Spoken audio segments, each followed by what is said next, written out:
Моя сегодняшняя проповедь, она называется «Умение ободрять людей».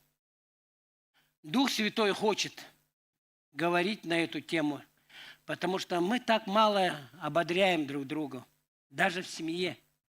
Заметьте, даже в семье мы не ободряем свою жену, своего мужа, своих детей. У нас так мало слов для своих родных и близких. Знаете, когда Елисей был маленький, он у нас был как бы незапланированный ребенок, и Бог нам его подарил, мы поехали в отпуск, и мы даже не знали, и на 3-й месяц они узнали. Ей было уже 47-й год шел, 46 было, 47-й, 47-й, она в 47 его родила.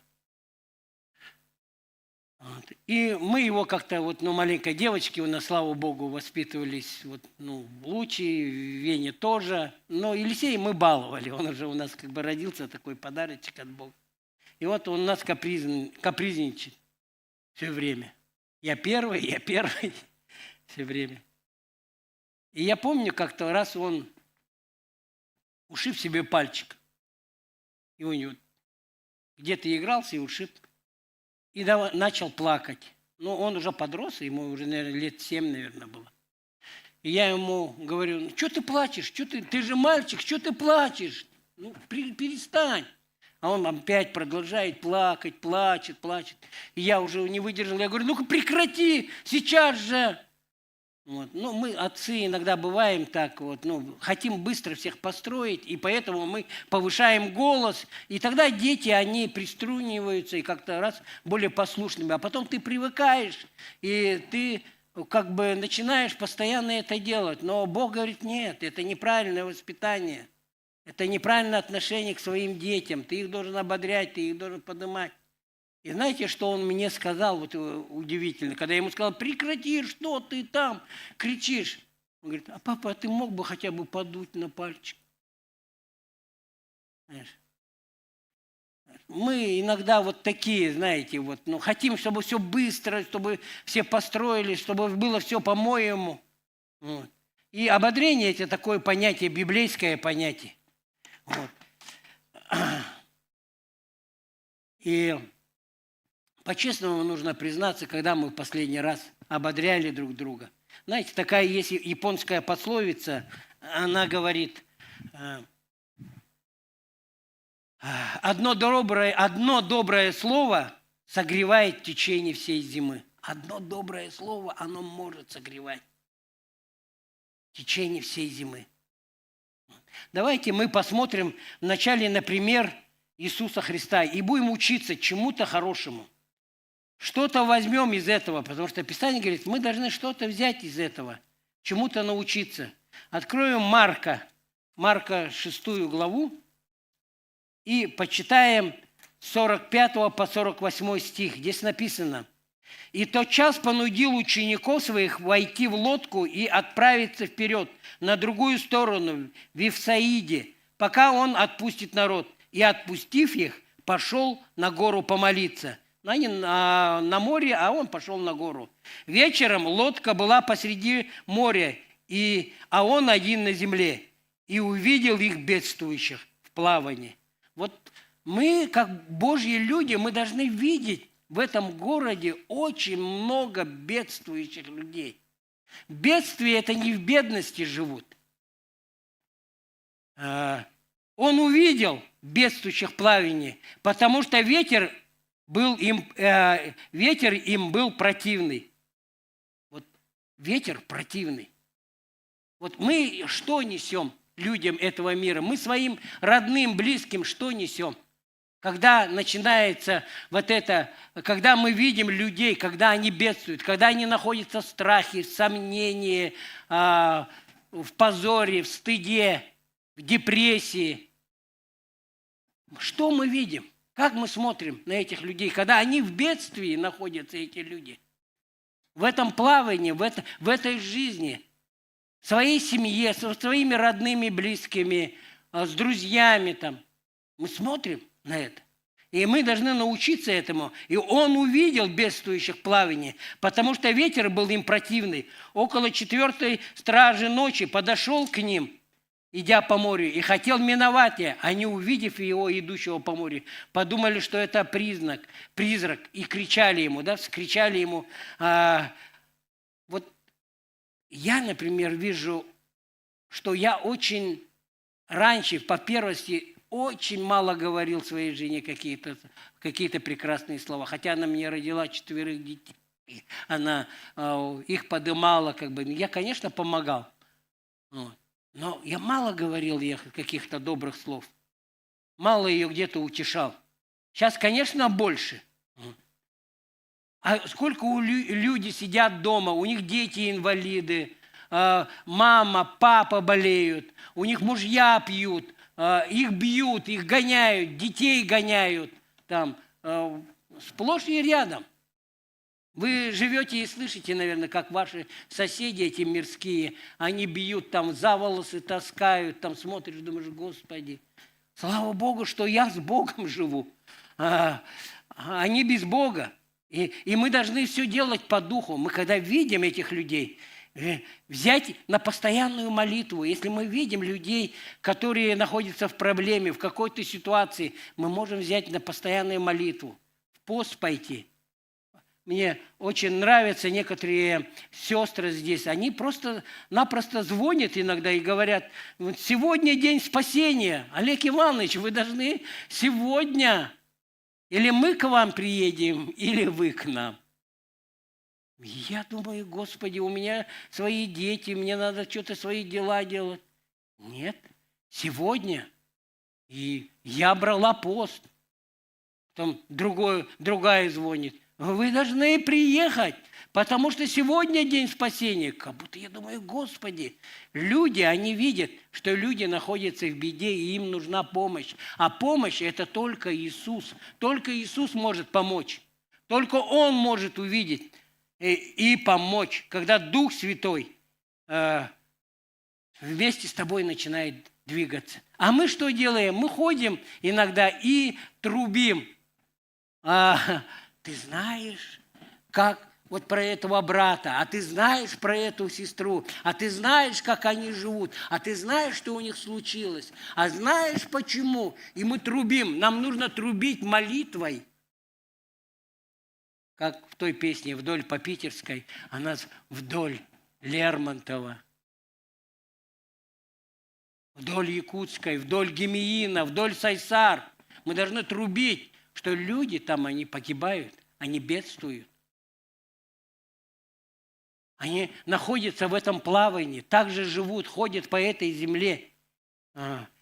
И мы должны молиться за них, бороться за них. Дальше почитаем, вот 50 и 51 стих. «Ибо все видели его, испугались, и тотчас заговорил с ними». Он сразу заговорил с ними, они испугались.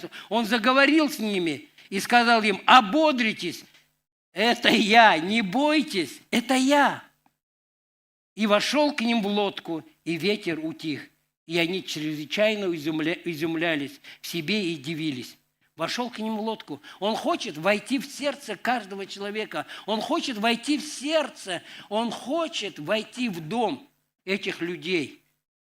Он хочет жить там вместе с ними. Он хочет, чтобы их жизнь изменилась. Потому что Он есть путь, истина и жизнь.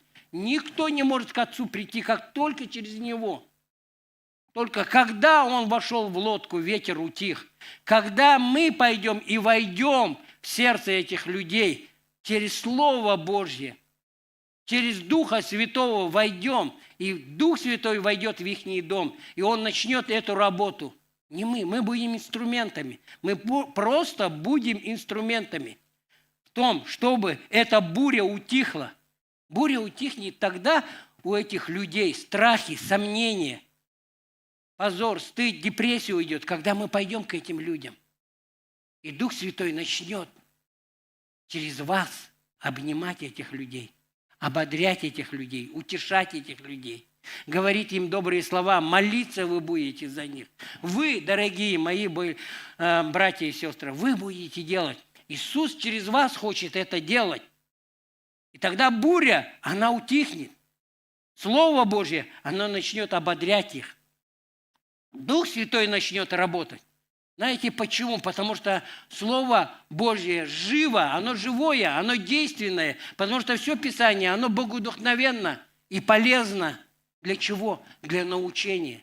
Оно учит, это Слово Божье. Оно обличает, это Слово Божье. Не мы это делаем, оно обличает. Оно исправляет, оно наставляет праведности этих людей. Они понимают, да, я неправильно живу, да, мне нужно изменить что-то в моей жизни. Я слышу сегодня голос. Они ждали, многие ждали и ждут вас, дорогие мои. Они ждут вас. Потому что мы часто очень говорим, да я не умею, да я не хочу. Да как хорошо вы делаете. Брат Миша, как выходит, молится. Будущий проповедник. Выходит, какая молитва. Выходит, первый страх, он первый раз, когда выходил, страх трясется. Но орленок этот хочет летать. Он хочет стать орлом. Он станет им.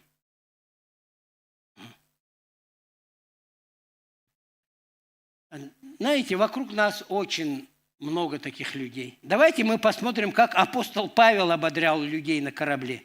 Знаете, когда они терпели кораблекрушение, там было 276 душ на этом корабле. Это как две наши церкви. У нас сейчас на собрание по 140 ходит.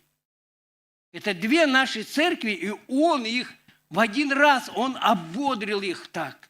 Давайте мы посмотрим на эту потрясающую историю.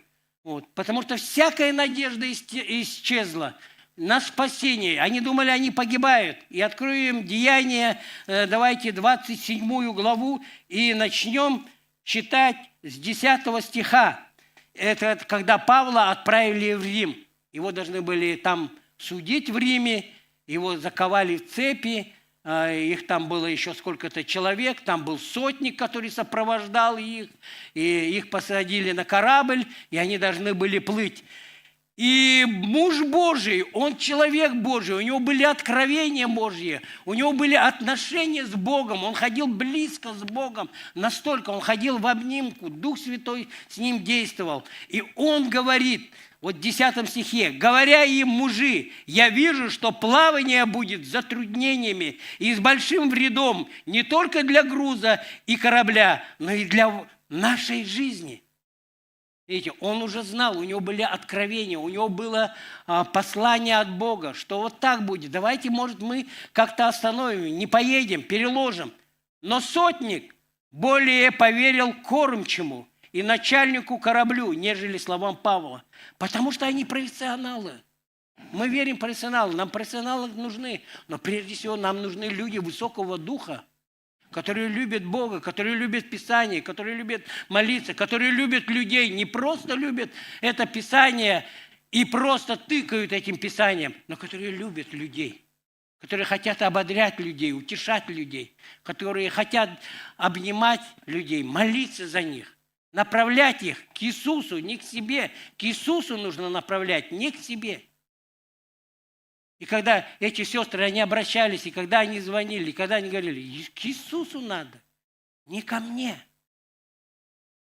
Я человек, я могу устать, я могу отказать.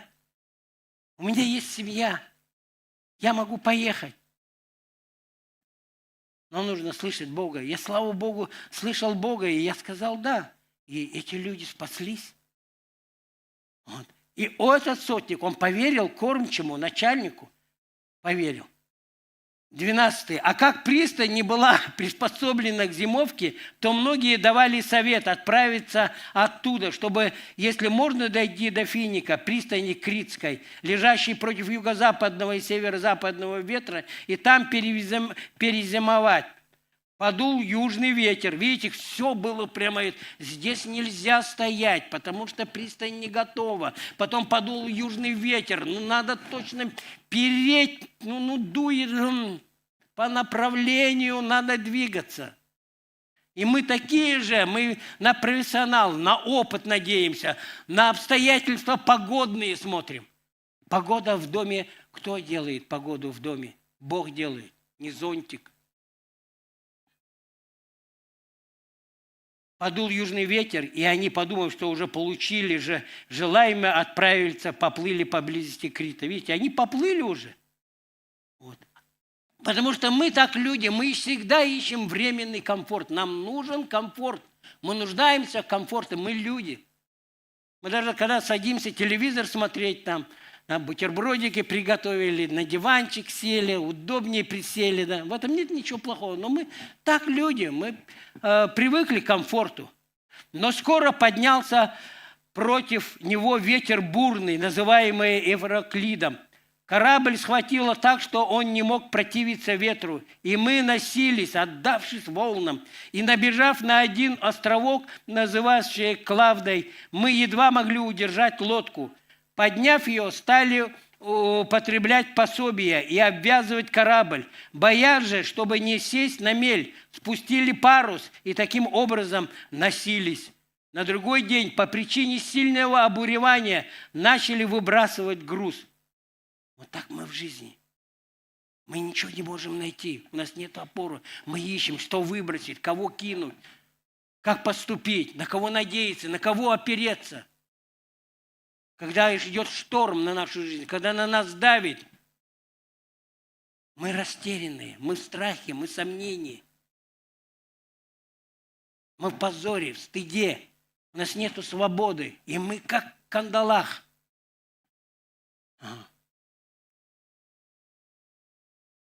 Побросали, а на третий день своими руками побросали с корабля вещи.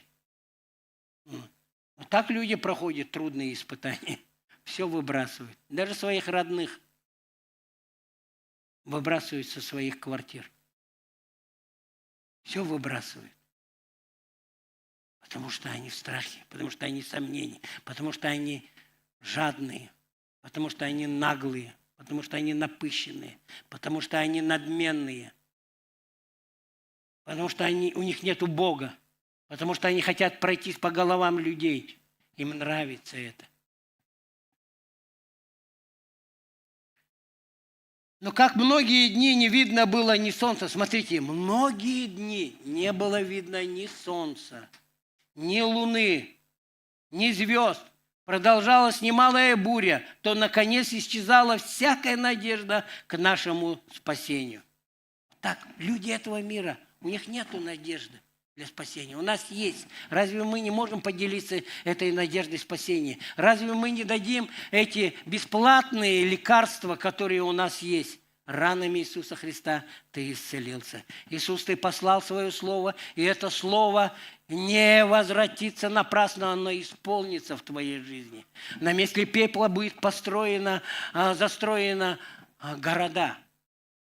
Построения. Это Божьи будут построения. Ограды Божьи будут. Защита Божья будут. И как долго они ели, то Павел, став посреди них, сказал: мужи, послы, вот он встает в такая буря, идет такой шторм, но он встает. Муж Божий, он знает Бога, и он встает посреди этих бури. И он говорит: надлежало послушаться меня, не отходить от Крита, чем избежали бы их затруднений и вреда. И вот он дальше не упрекает, но он говорит: вот вы не послушались, надо было не двигаться, остаться там.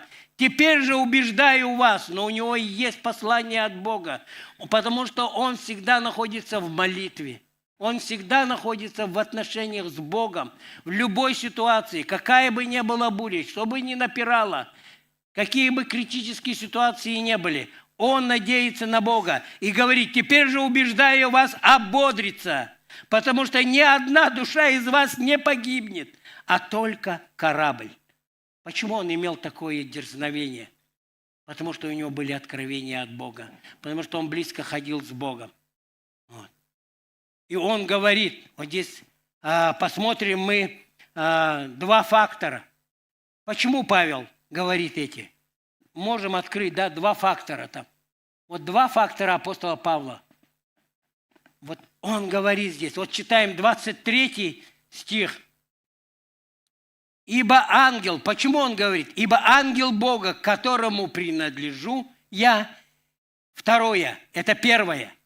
Я принадлежу Богу. Вот почему я имею такие откровения. Вот почему я вам говорю. Это не мое придумки. Это не мой сценарий. Я не хвалюсь здесь собою. Я хвалюсь Богом и говорю, потому что я получил это от Бога. Потому что я принадлежу Богу, он говорит, и которому служу. Первое, которому я принадлежу, этому Богу. И этому Богу я служу. Слава Богу, что многие из вас здесь служат, учатся в библейской курсах и служат здесь. И служат здесь. Слава Богу. Если он говорит, я принадлежу Богу, тогда он говорит, я уже не свой, потому что я куплен дорогой ценою. Он меня купил дорогой ценою. Какой? На кресте он отдал своего сына, своего единородного, который отдал свою жизнь за меня, такого гада конченного. Он отдал свою жизнь, несмотря он даже ничего мне не говорит. Вот ты такой гад, вот это делает. Он умер на кресте. Я куплен, говорит, дорогой ценою. Его смертью, через его страдания. И второе, и такому Богу мы служим. Мы должны знать свое предназначение. Мы зря здесь просиживаем свои штанишки, юбочки, если мы просто сидим. Сидячий, уходячий. Есть люди, которые молятся, они служат. Есть тайные молитвенники. Есть такие люди всегда в церквях. Они служат. Бог знает, но мы должны служить, потому что это предназначение наше. А если мы принадлежим Ему, то мы имеем Духа Святого. Дух Святой нам всегда во всем помогает. И почему мы должны в этот идти мир? Потому что у нас в нашем церкви миссии записано «идите и научите». Да. Идите. Там не написано «сидите». Там написано «идите и научите все народы». Нам нужно их научить, да. Снарядить их. И потом они, чтобы вышли в это победоносное служение.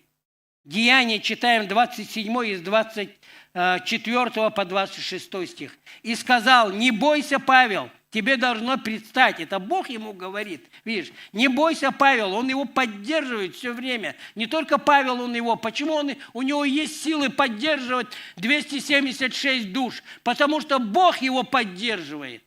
Он не своей силой это делает. Потому что если мы делаем своей силой, мы устаем. И посему ободритесь, мужи, ибо я верю Богу, что будет так, как мне сказано, все будет хорошо. Все будет хорошо, потому что так Бог сказал. Вот. 24 стих мы не дочитали. «И сказал, не бойся, Павел, тебе должно предстать перед Кесаря». Вот он на суд едет, да, к этому судье. «И вот Бог даровал тебе и всех плывущих с тобой». Всех. Бог говорит, все спасутся. И апостол Павел говорит, посему ободритесь, мужи, ибо я верю Богу, что будет так, как мне сказано. Все будет хорошо.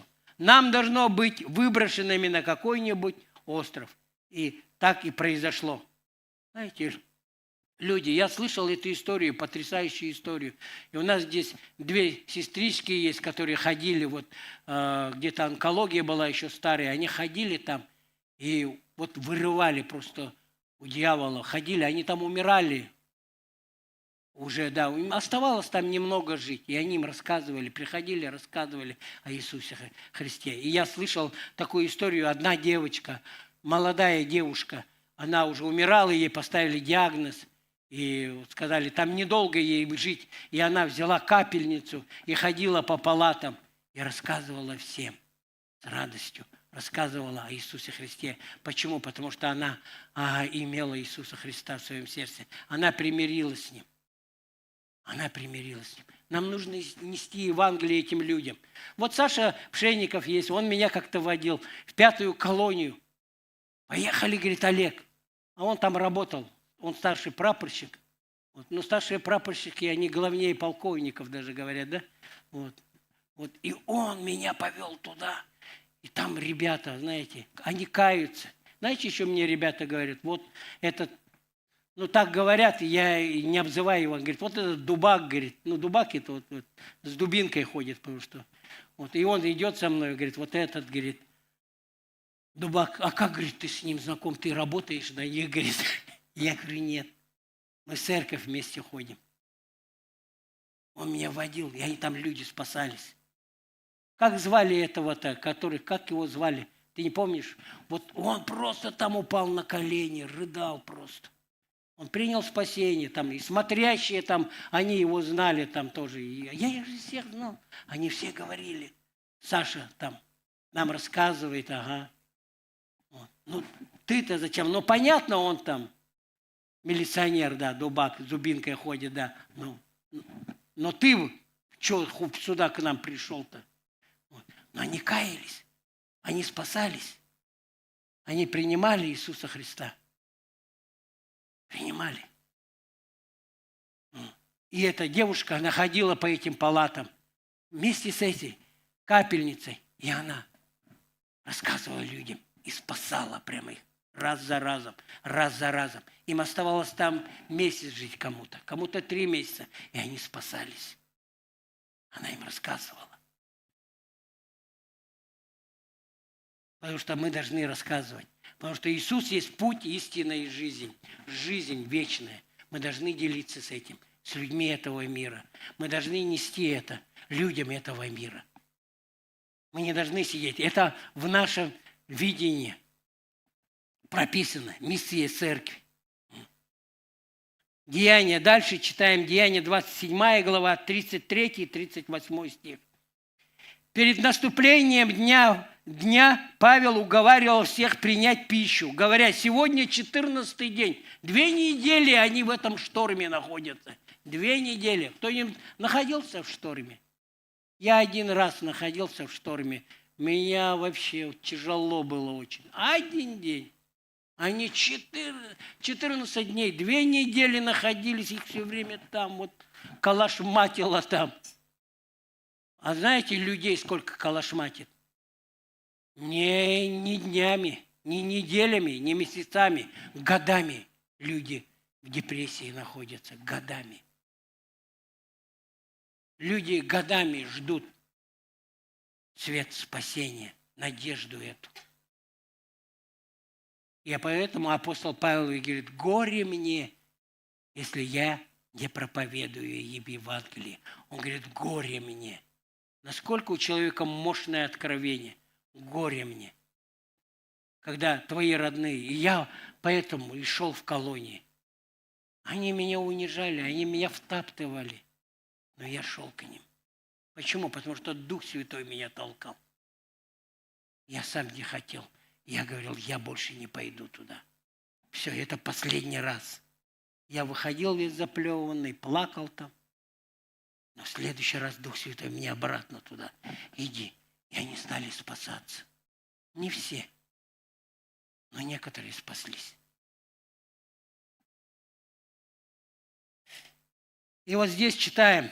Перед наступлением дня Павел уговаривал всех принять пищу, говоря, сегодня 14-й день, как вы в ожидании остаетесь без пищи, не вкушая ничего. Потому прошу вас принять пищу. Это послужит сохранению вашей жизни, ибо ни у кого из вас не пропадет волос с головы. Видите, он слова веры говорит, слова веры. Не негативу, ой, мы сейчас умрем, ой, что будем делать, давай здесь мать, что подштопаем там и что-то. Он говорит, слова веры, ни один волос не упадет. И сказав это, взял хлеб, возблагодарил Бога перед всеми, разломил и начал есть. Молитва, мощная молитва. А мы боимся иногда молиться. Давай тихо, а то услышат. Конечно, мы должны иметь мудрость. Не кричать же там шара-бара-кара-бара-ра. Все кафе убежит. Скажет какой-то чокнутый, на Котенко звоните быстрее. Надо иметь мудрость, как помолиться. Правильно, мудрость, чтобы людей это задело. Потому что есть под солнцем, что иногда нужно что-то делать, а иногда ничего не нужно делать. Иногда нужно молчать, а иногда нужно делать. Есть время воевать, есть время миру. Есть время обнимать, а есть время не обнимать. Есть время плакать, а есть время радоваться. Все есть время под солнцем этим. Мы должны слышать Духа Святого, и тогда мы вовремя правильно будем делать.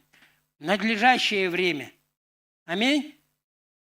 Сказав это и взяв хлеб, возблагодарил Бога перед всеми и, разломив, начал есть. Тогда все ободрились и также принимали пищу. Трапеза, вы помните, мы завет проходили, да? За чаем, за кофе, когда мы кушаем, общаться легче почему-то, да? Ко мне приходят, я сразу говорю, кофе будете пить? Хорошо, у нас кофемашина есть. Давай кофе попьем. Пока сидим, пока общаемся. Пока жена сварит кофе, мы можем пообщаться, помолиться.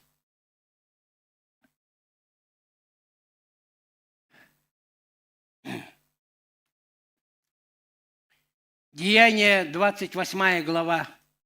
Деяние 28 глава. И почитаем с 13 по 15 стих. Оттуда, отплыв, прибыли в Ригию, и как через день подул южный ветер, прибыли во второй день в Петуол, и где нашли братьев, и были упрошены пробыть у них 7 дней, а потом пошли в Рим. Тамошние братья, услышав о нас, вышли нам навстречу до Апиевой площади и 3 гостиниц, и, увидев их, Павел возблагодарил Бога и ободрился. Он только что благодарил на этом шторме. Он только что ободрил 276 душ, как 2 наши церкви. Он и никто из них не погиб. И когда он приехал, люди всегда все слышат, люди всегда все видят. И когда он вышел, они его встретили, и он ободрился. Как нуждаются иногда наши пастора, наши лидеры домашних групп. Они нуждаются в ободрении. Ободряйте их. Вы не думайте, что они сильные. Вы иногда меня думаете, что я железный человек. Нет, я могу плакать, могу рыдать, могу кричать Богу, могу жаловаться Богу. Мы же не железные люди. Нам нужно ободрять друг друга. Любовь Николаевна, я хочу ободрить. Вы вообще орлица. Слава Богу. Слава Богу.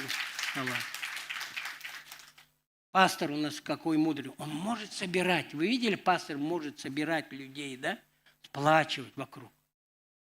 Насколько мудрости у человека есть в этом. Его нету, слава Богу. Я, да, здесь занят. Вот. Божий человек, потому что он разбирается везде. Как он успевает везде? Я говорю, Алексей, откуда ты про музыку знаешь, про звук, все? Он все в интернете, говорит, все в интернете.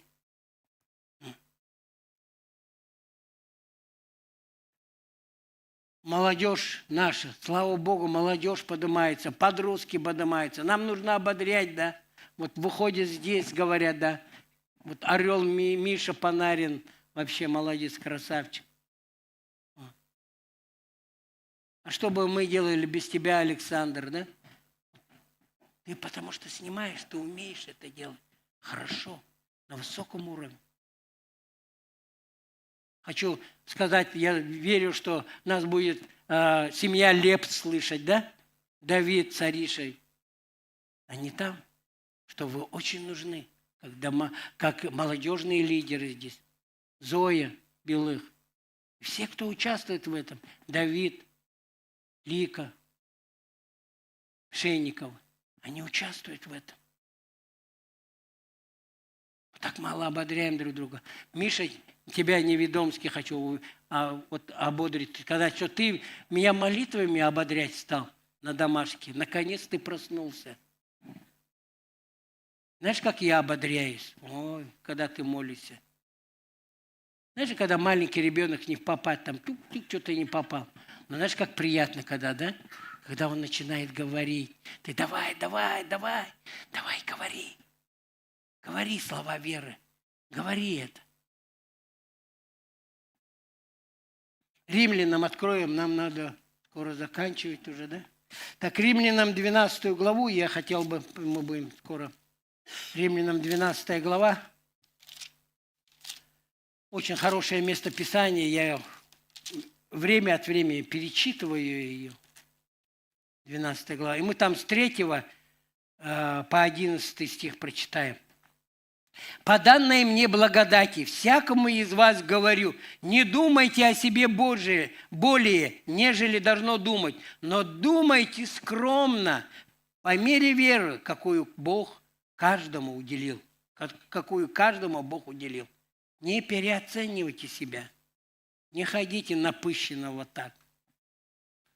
А то дождь в нос попадет.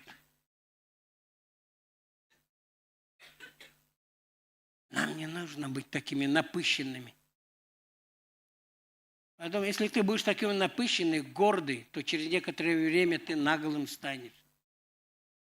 Потом будешь людей пинать где-нибудь за поворотом, пока никто не видит, да? Не переоцените. Ибо как в одном теле у нас много членов, но не у всех членов одно и то же дело. С уважением относиться друг к другу нужно. С уважением. Мы все друг другу нужны. Мы растем. Нам епископ сказал, вам нужно другой зал. Но пока мы здесь еще поживем, пастор видит, пастор слышит Бога. Пока мы здесь. Но может Бог двинет нас? Мы не знаем. Бог должен двинуть. И нас будет все больше и больше. И не зря. И я верю, что ангелы не летают уже здесь. Заглядывают.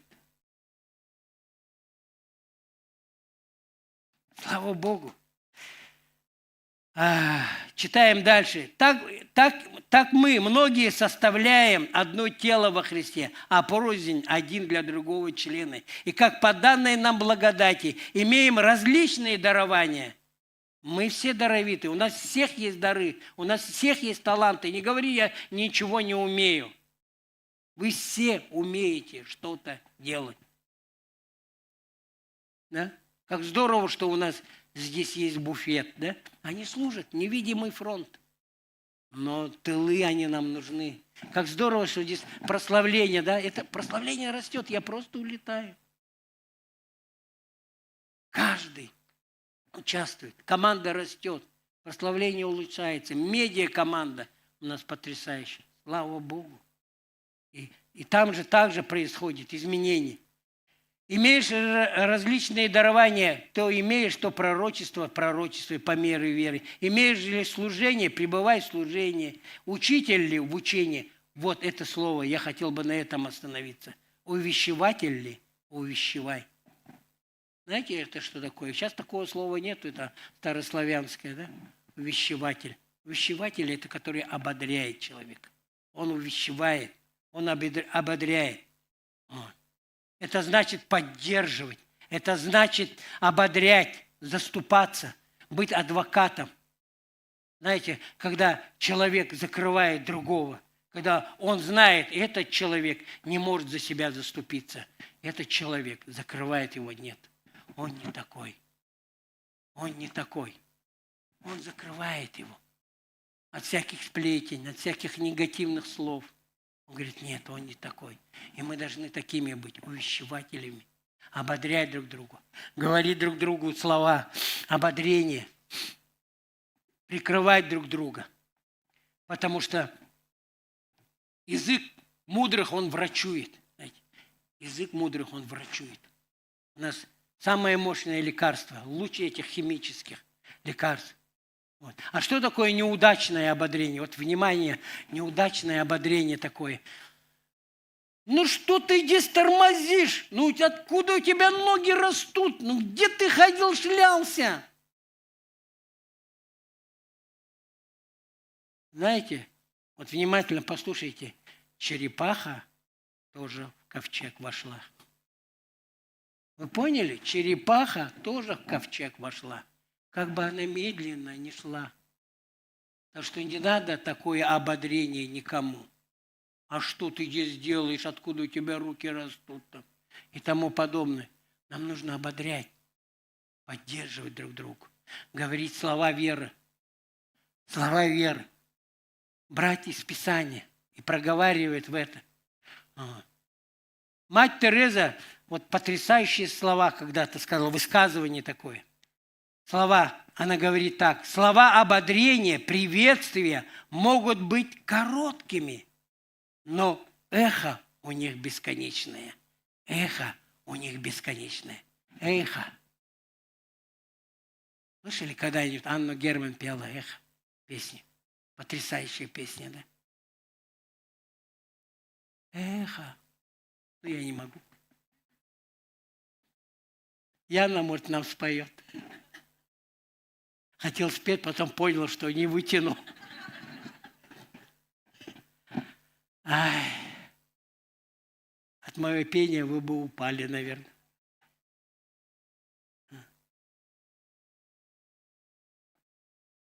Так хорошо,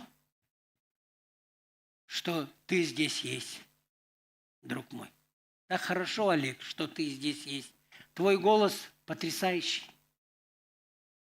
Как у него голос? Баритон или как? Красивый голос, да? Красивый голос. Так хорошо, что вы есть здесь. Так хорошо, пастор, что ты есть у меня. У меня есть пастор. Повернись налево, направо и скажите друг другу, так хорошо, что ты есть у меня.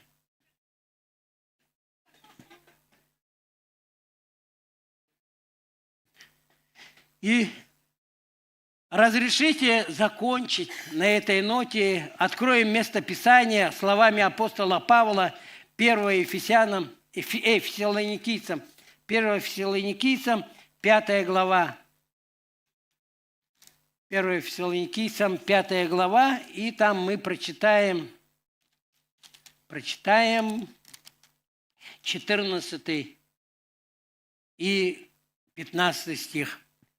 «Умоляем также вас, братья, вразумляйте бесчинных, утешайте малодушных, поддерживайте слабых, будьте долготерпеливы ко всем.